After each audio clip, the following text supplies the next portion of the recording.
After failing to get a man known as Vinicius Jr., Arsenal is searching out for players that will play as left forwards at the club of Arsenal. Not many, but they are going in for one. But guess what? Even the agents are like, we obviously gonna be starting offering to you our players. And one of the players offered to Arsenal goes by names of Rafael Leao, who plays for AC Milan, and Ruben Amorim doesn't have a space for him at the club of AC Milan. Mickey van der Ven, he's called Mickey van der Ven. Contract talks continue, and then Romelu Lukaku future has been discussed fully. So welcome to this channel. How are you guys, and where are you watching us from? I go by the names of Rokani David. Smash like button, comment and share. If at all you're watching us for the very first time, endeavor to subscribe to this channel so as not to miss out on stories that we do upload in here on a daily. Guys, I've gone ahead to come in late, but we had a long TikTok live, since morning up to like 2 p.m. and I'm like, I had to obviously rest a little bit, but let's obviously kickstart it from here. I tell you, you won't regret. We are obviously going to be going for a marathon. 5 fucking videos obviously going to be uploaded onto this channel today. Now, Give Me Sport earlier told us that Rafael Leao has been offered to Arsenal among other Premier League clubs, all teams, given he does not intend to sign a new contract with AC Milan. The Portuguese left winger has proven himself in the Serie A and could come as a cut price alternative to Vinicius Jr. for the Gunners, who recently reaffirmed his commitment to Real Madrid until 2032. That is Give Me Sport. Then we went ahead, obviously getting from TalkSport telling us that Rafael Leao was offered to Man United and Arsenal as he explores a possible Premier League move.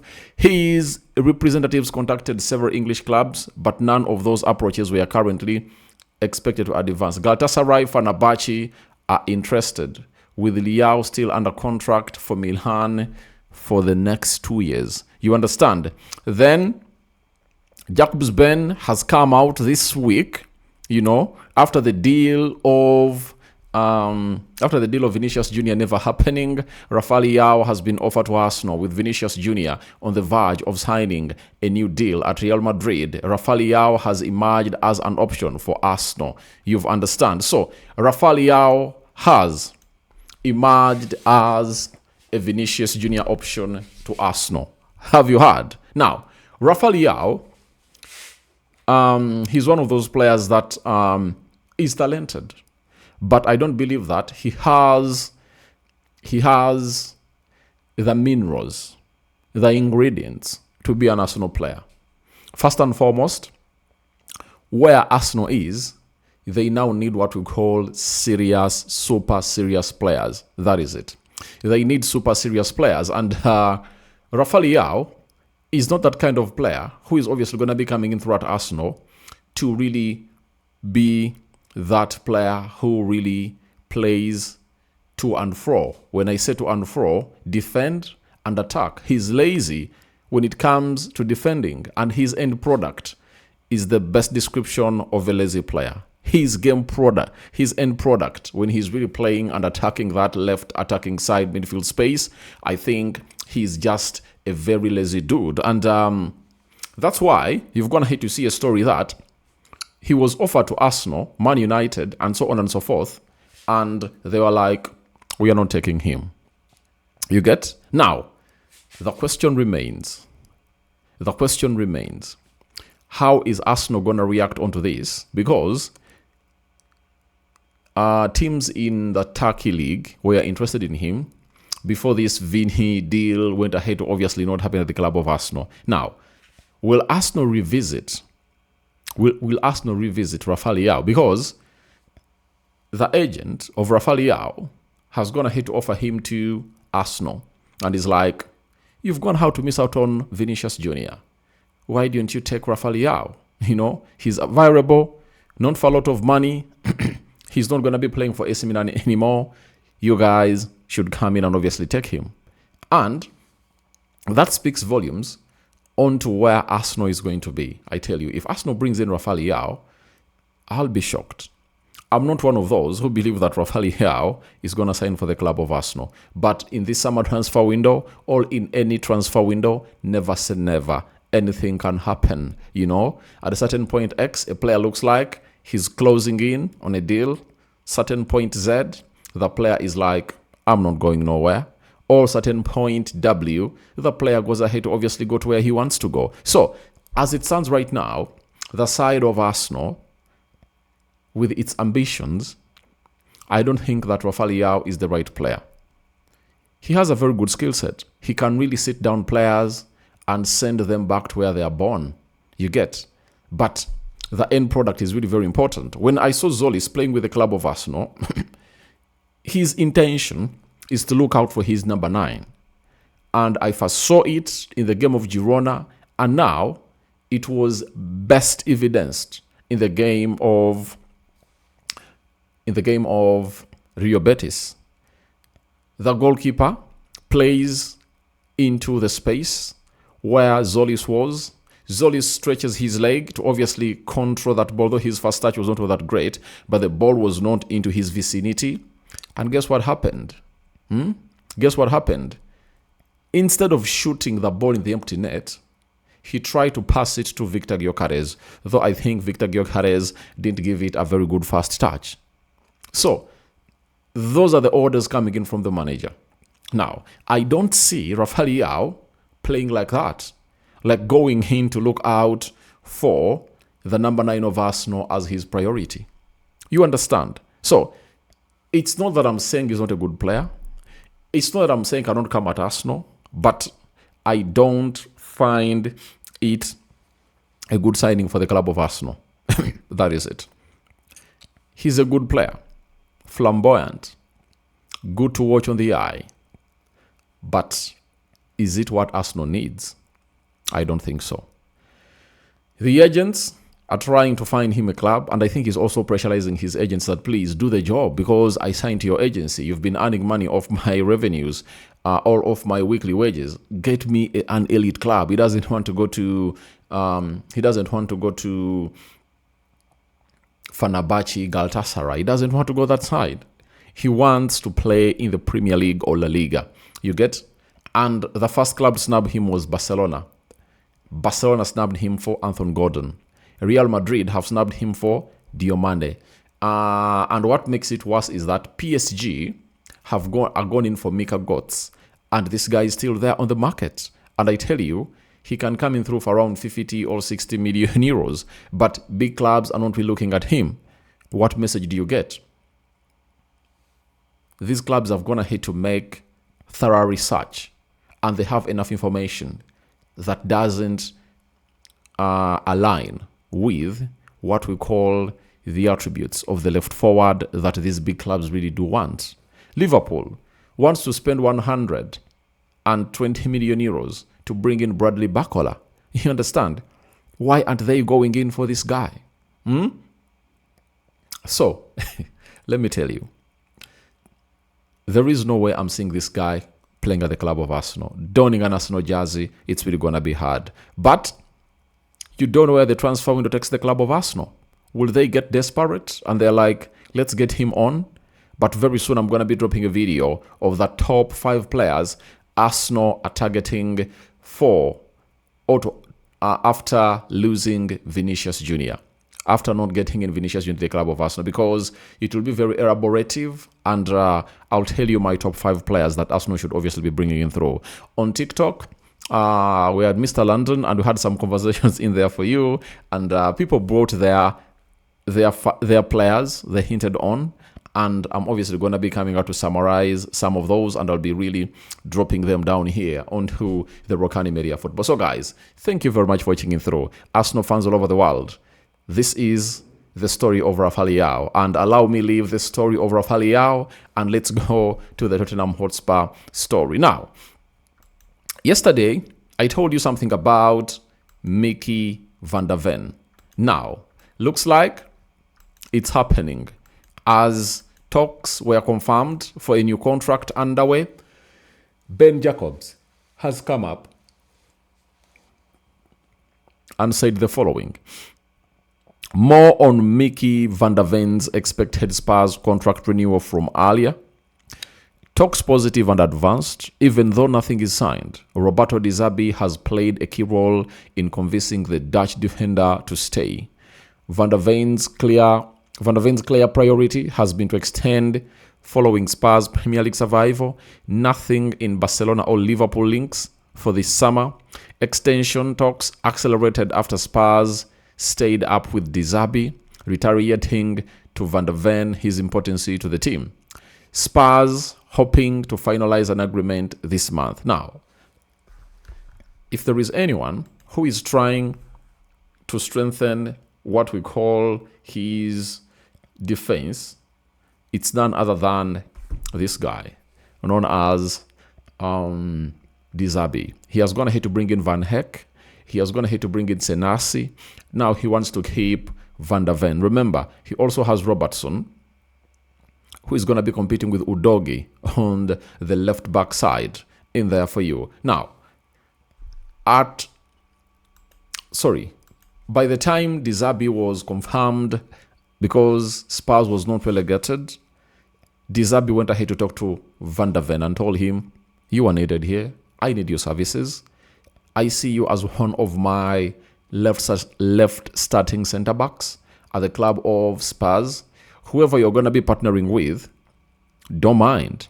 I do have Senasi, proven defender at Bournemouth. I do have Van Heck, good on the ball, and he's really one of the good defenders that saw you get benched at the Dutch national team out of the central defense because Van Heck went ahead to play with Virgil van Dijk at the World Cup. So it might be a Dutch combination in there for you, you know, as Virgil van Dijk is on his way out of the national team because he's aging. If we build this centre-back pairing, the new coach, who is expected to be Louis van Gaal for the Dutch national team, will come up and obviously put in a very huge shift. And he might look at you as the starting centre-back pairing for the Dutch national team. What do you think about it? And I think there are lots of things they promised him. And I know managers have this step of telling players that I'm going to make you the best playing, the best left-sided centre-back in the world. You understand? And De Zerbi has a lot of proof that he has going to poop out, that many will come out and really hear him out. So I do believe that De Zerbi is a very good manager. And what this guy is supposed to do is to come up and obviously pay a lot of attention to detail to what he's telling him. And he also opened his ear keenly. And guess what happened?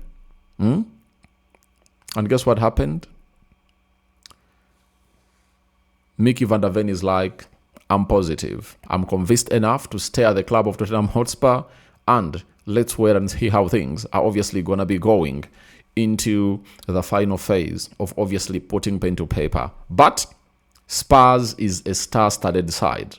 I tell you, when he was convincing him to stay, he just told him, look at the players you're going to have to bring in through, right?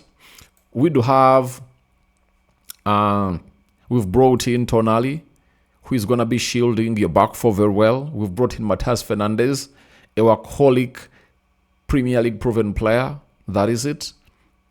Give us a chance to work with him and see how things will obviously pan out. You understand? So, a lot of things were discussed. And as those things really got discussed, I think Van der Ven was like, you're right. You are speaking now. I really understand what you're saying. I'm 100% in for what's happening down your lane as a manager of Tottenham Hotspur. You understand? So that's exactly what we want ahead to happen. So Mickey van der Ven is going to be staying in there for you. You understand? And as it stands, they're looking out for Victor Osimhen. They want to bring in Savinho from Man City and Cody Gakpo. Now, if they ever bring in those three, I tell you, Spurs would be having one of the best teams in the Premier League. This is where, as a fan of United, worry a little bit that according to how De Zerbi knows the game and does his tactical approach as a manager, I fear for my team. Because that Spurs team, we've seen it under managers like Martin Jol. If you remember, if you're old like me, Martin Yol was at Spurs, and Martin Yol was there, and there is a side he built that had Jamin Jenas, Michael Carrick, there was Tom Huddlestone, Moussa Dembele. They built that Spurs of Martin Yol. Oh my God, it was really good. Then we went into another phase that had Eriksson, Luka Modric, and very many others. You understand? Then we got that one of Pochettino. One of the best sides of Spurs. They did have players like Harry Kane. They had Song Hyun Moon. They had very many good players. They had very many good players at Tottenham Hotspur. You understand? So I do trust Spurs. If they're investing like that with a good manager, they're obviously going to cause problems to us. That is it. And to all my Arsenal viewers in here, I just can't wait to see the North London derby between Arsenal and Tottenham Hotspur in there for you. Now, from that, let's obviously head to a guy known as Fabrizio Romano giving us a Romelu Lukaku update. He has come up and obviously told us the following: that there are no negotiations or talks at all for Lukaku to AS Monaco. He's considering different options. Atalanta United remain keen with Lukaku as explores more possibilities as he's still expected to leave Napoli. Now, everyone who is telling you that Lukaku is going to AS Roma, so AS Monaco, no negotiations. Fabrizio Romano has gone ahead to play down all those stories. He's like, if there is any club that is trying to take him, it's Atalanta that are keen, to explore possibilities. He's still expected to leave Napoli. Obviously, Napoli, to me, is a team that has really good players. And I do believe that Rasmus Højlund has to just keep his hands crossed for Kevin De Bruyne to stay fit. When Kevin De Bruyne was fit, this guy was firing up all cylinders at the club of Napoli. When he got injured, that's when a goal drought came to him, meaning that Lukaku can't stay there. Being old as he is, he thinks he's really experienced. He believes he should be a starter. But the managers are like, you are not obviously going to be starting at this club. What we think is that Rasmus Højlund is our number 9 that will lead that line and give us what we want. So Romelu Lukaku has to look out for where he's going to be playing. And inside him, he feels like he should stay playing in top 5 leagues of Europe. I think Atalanta United is not the Italian side of Atalanta.